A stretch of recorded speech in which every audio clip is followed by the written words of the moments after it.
how difficult this must be for you. Do you? Military intelligence must know what happened, what went wrong. Tracking down leads. You're just one of many. How did the enemy know exactly where and exactly what time the raid was to take place? Do you believe I'm a spy or something? Certainly not. But how can I believe this? It's the truth. I'm not a mental case, you know. It happened just as I said it happened. It was not an hallucination.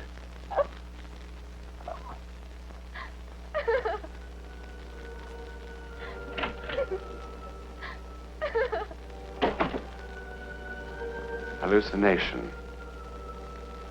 The perception of objects which have no reality, usually arising from disorders of the nervous system.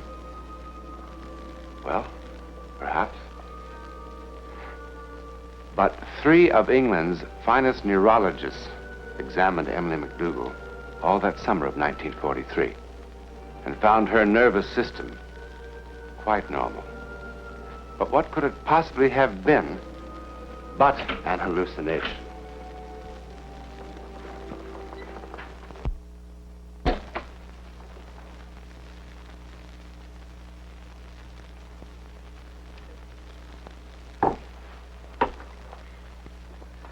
Mrs. McDougall, let us discuss some of the minor points of your statement. About this girl, Anne. So now Anne's an enemy agent, too, Well, she happens to be from Omaha, Nebraska, which I understand is still in Allied hands. Mrs. McDougall, we lost almost 6,000 men in that raid. Sorry. Now, tell me about Anne.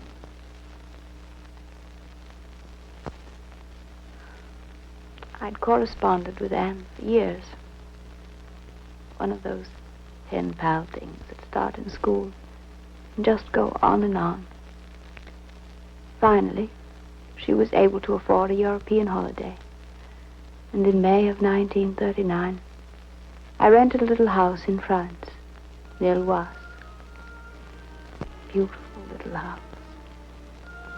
Not 100 yards from the sea.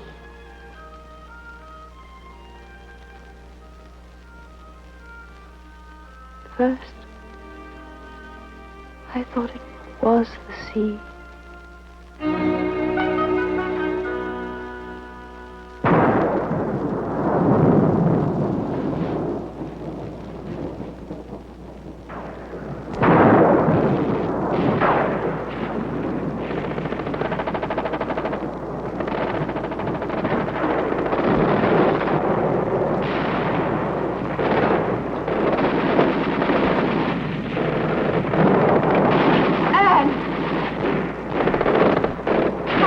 Suppose it is, the war started. Anne!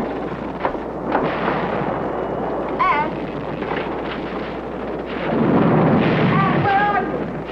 Anne! Open it! Break it! Break it in!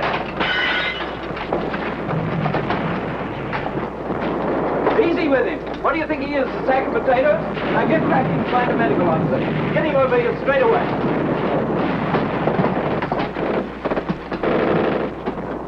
Who are you?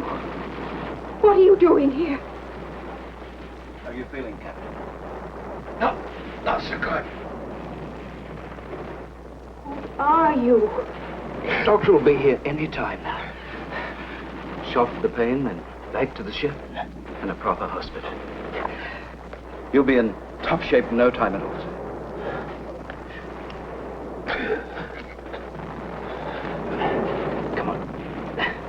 Take your mind off your troubles. Did you ever see such a bloody mess? Where were the ships, the planes? How could so many things go wrong? Hitler would dance a jig when he hears how we botched this one up. He'll make August 12th a national holiday. Free beer and pretzels for everyone. Hang on. The doctor will be here any second. Answer me. Why don't you answer me? Sergeant, Sir? if the doctor shouldn't come in time, Now, don't talk like that, sir. if I shouldn't get back all right, look up my wife. Understand? Make it as easy as you can. And tell I love her. Emily, I love you.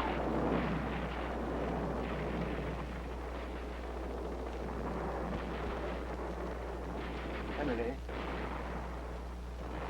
I love you.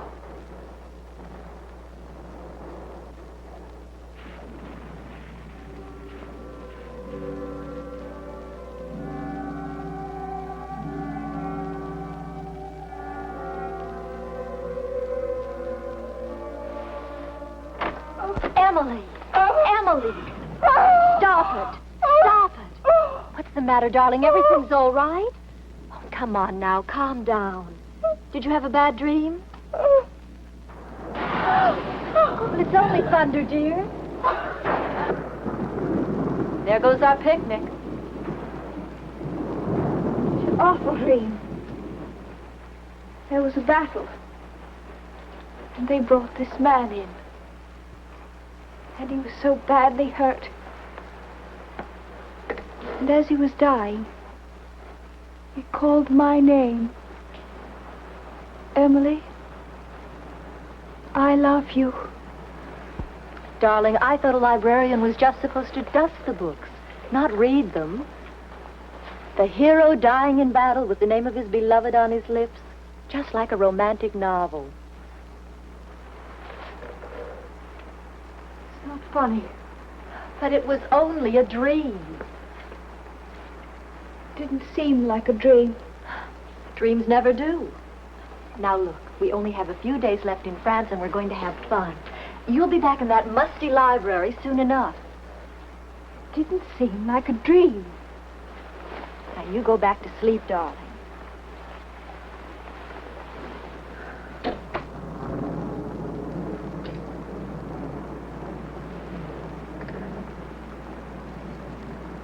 It didn't seem like a dream at all.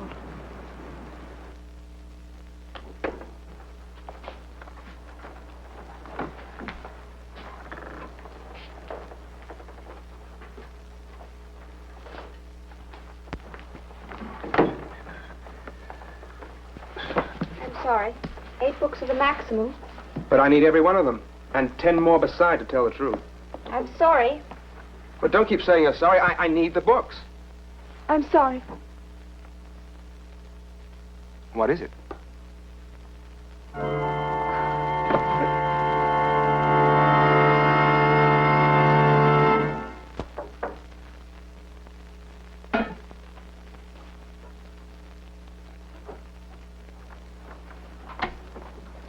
Hello? Feeling better? Oh, no. No! No! No, no. Please don't faint again. This is terrible. Just terrible. I shouldn't have run from the library when you fainted, but nothing like this has ever happened to me before. I made a girl blush once, but, well, everybody in town could make her blush. That was no accomplishment. Doctor said I fainted because I'm coming down with influenza. I'm glad. I mean, I'm glad because it wasn't because of me. Your name was on the nameplate on your desk, so I looked up the address in the directory. Well, better stay in bed and drink plenty of tea. A drop of whiskey wouldn't hurt either. Bye.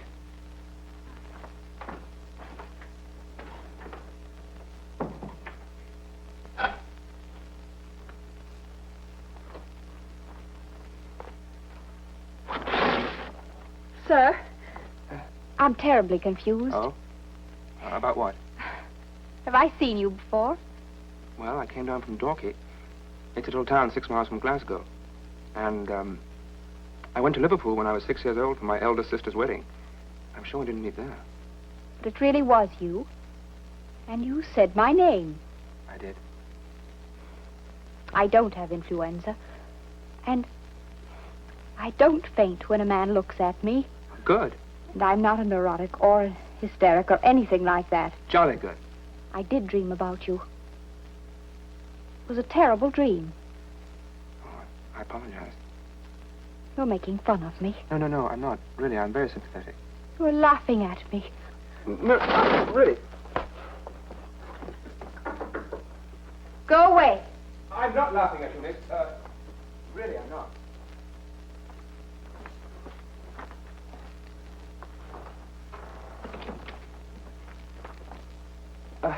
You see, I'm a bit confused, too. Well, no one's ever dreamed of me before. I mean, no one not related to me. And fainting besides. Well, it shakes you up a bit. I know. Well, perhaps you dreamed of someone else. Someone who looks like me. Well, that's very possible. I mean, I've got a very ordinary face. You have not. You've a marvelous face.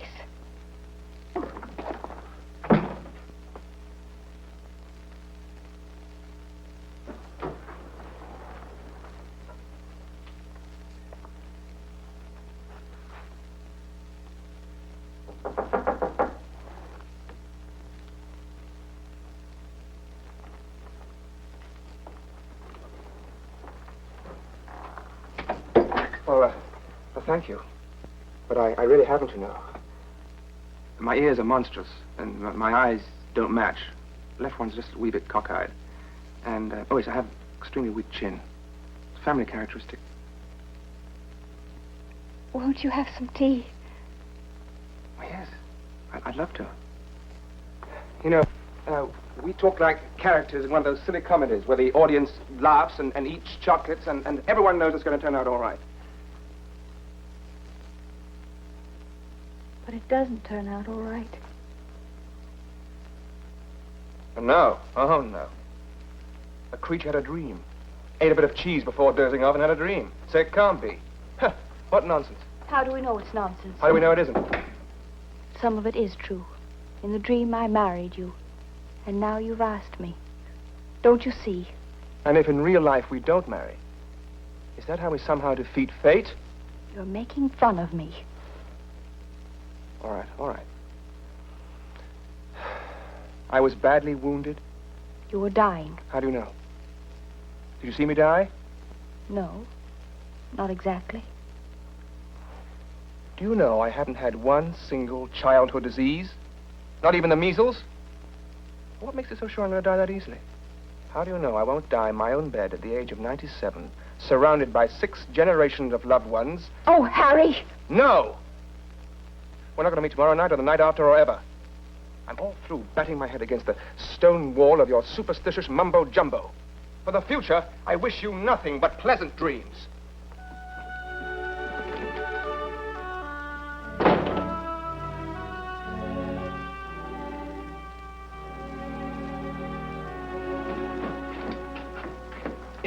In that dream, or whatever it was, I was wounded in the war, Yes, of course. about the same age as I am now. Yes.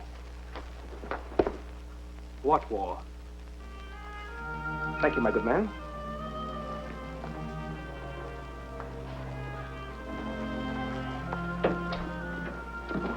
Marry me. All right.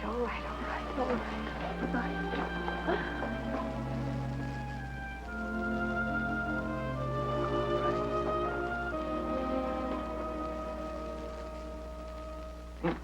And I don't see why, if following our plan, in the next 2 months, we could...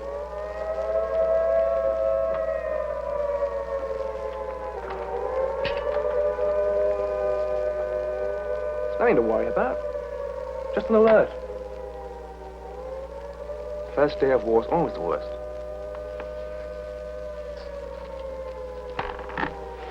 Emily, darling. In about a month from now, Adolf will be on his bony knees begging our pardon. Can't you just hear the dear chap explaining the whole thing was a slight misunderstanding?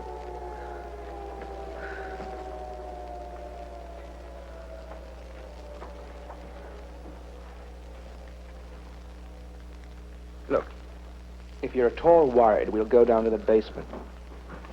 I suppose it is safer down there. We're safe here. Well, of course we are. Doesn't happen here. happens near Pointe-Loise, in France. Emily.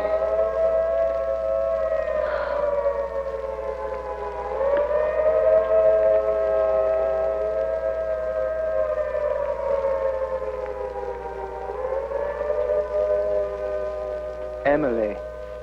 It's already past August 12th, so it won't happen this year. Please, darling. Is it next August 12th? Perhaps even the August 12th after that. Do you think we might have 2 years? Could we possibly be that lucky? Could we, Harry? Could we? Emily. I love you. Dear Anne, I am approaching another August 12th. But unlike the agony of last year, when Harry's unit was stationed here in England, this year my darling is in Alexandria, Egypt. 5,000 long, long miles from that house, near Pointe-Loise. Hello? Yes, it's me. It's really me. They flew a company of us back for special training at a camp nearby. Very hush-hush. And I'll tell you one thing. There's going to be plenty of long weekend leaves. Well, aren't you even a tiny bit glad to see me? Oh, Harry. So, it's to be this August 12th.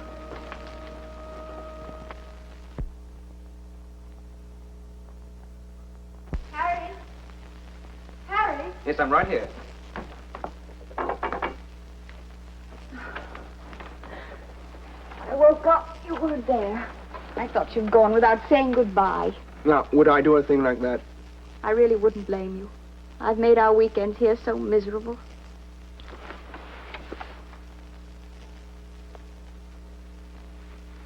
Why are you up so early? Oh, couldn't sleep. Why? No reason? How long have you been awake? I don't know. It's almost 5. I'd best start breakfast. Emily, Yes? you know, in that dream of yours, I was a captain, wasn't I? That's right.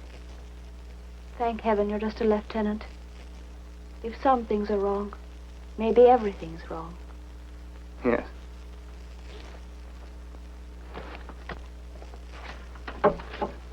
Also, where was that landing to take place again?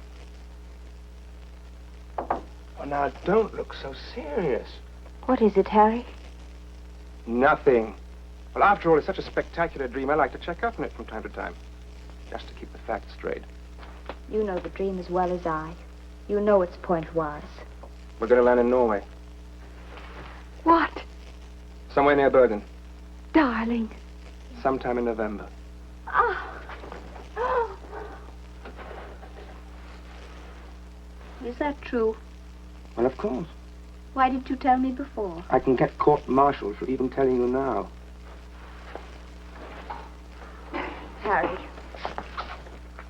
if you ever lied to me about this. I wouldn't. Yes, you would. All right.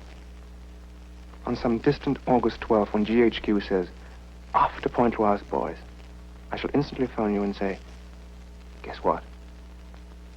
What good would that do? If you didn't tell me the truth,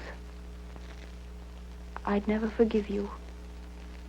Even if my dream were insane, and you came back, or if you die of your wounds. Until I died, I wouldn't forgive you. Forgive me for what? Sparing you senseless worry? Denying us one honest moment before we said goodbye. Why, you sentimental little... I mean it, Harry.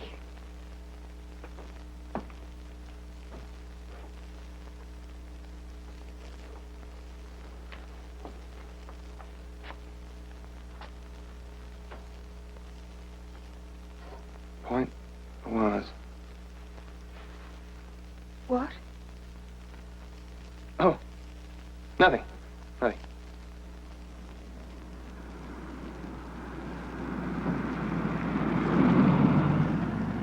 We're almost there. Harry, instead of staying at home, next Friday, why don't we drive down to Henley-on-the-Thames and have a picnic? Harry, Yes, darling? did you hear what I said? Oh, yes, darling. What is it, Harry? You meant what you said before, didn't you? About what?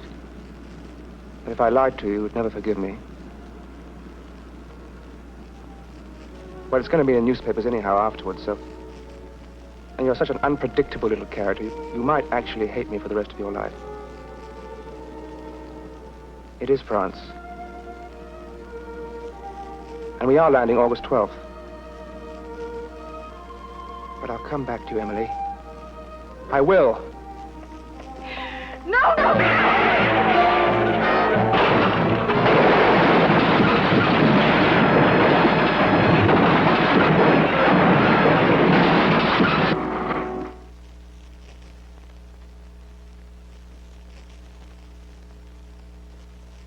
Welcome back. You had a motor accident. You're in St. Martin's Hospital. Was my husband hurt? Just a few scratches, that's all. Now, you must try and get some rest. It's been quite an ordeal. You know, you've been unconscious for almost a week. What day is this? Tuesday, I mean the date. August the 17th. Doctor, will you please tell this soldier that it's pointless to sit in the hall day after day? Harry, darling, you told me they couldn't kill you so easily. You were right. You must You are rush right. back to bed at once.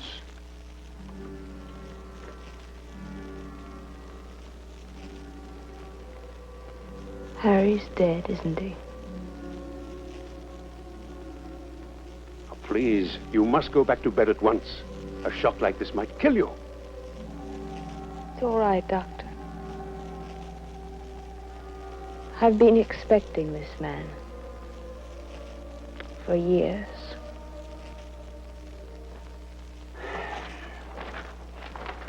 And you expect me to believe that the knowledge of this raid was a dream, an accident in time? Believe what you wish. Mrs. MacDougall, I deal in facts. And the only fact I have is that you were in hospital, unconscious, in a delirium. And in that delirious state, you mentioned again and again the exact time and place of a raid that was yet to take place. He's dead now, poor chap, and you can't hurt him anymore with the truth. Did he mention the raid beforehand to you? Why won't you believe me? And so what did Emily's psychic experience really prove? That fate can't be changed no matter what? Yes, I suppose so. But if Emily had had a second chance, aren't you absolutely certain she would have chosen the dream and those few sweet years with Harry? And what about Harry MacDougall? What would he have chosen? Exactly what he did choose, of course. Because isn't that the whole point about fate? That given any number of second chances, they would always have done exactly what they did do. It would still and always end exactly the same way. Next week, and every week, we'll be bringing you the personal records of the rarest kind of human experience. Man's adventure in the world of the unknown. That mysterious psychic world beyond our five senses. This is your invitation to take with us that astonishing one step beyond.